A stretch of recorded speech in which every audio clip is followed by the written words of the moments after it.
এই আসিয়া এই দৃশ্য আমরা ভুলে যাবো। এই যে মেয়েটা কাতরাতে কাতরাতে মারা গেল আজকে, বেশি দিন সময় লাগবে না, 1 মাস 2 মাস হাইয়েস্ট 3 মাস। এর আগেও বহু ইস্যু আমরা এসেছে ভুলে গেছি, একটার পর একটা এসেছে, একটার পর একটা ভুলে গেছি।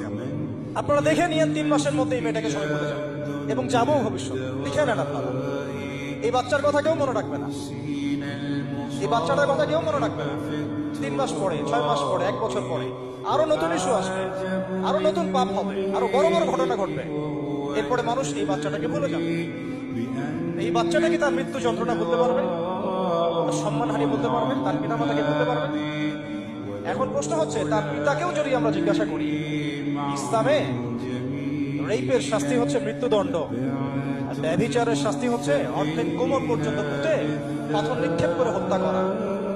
এবং বিবাহিত ব্যক্তি হলে এই শাস্তি, অবিবাহিত হলে 100 বেত্রাঘাত, 1 বছরের নির্বাসন এবং সমাজ থেকে বয়কট করা। আর ধর্ষণ হলে সরাসরি মৃত্যুদণ্ড। 3 মাস সময় লাগার কথা না, 3 দিনের মধ্যেই করা সম্ভব। এটা শরিয়া আইন, এটা আল্লাহ রাব্বুল আলামিনের শরিয়া বিধান।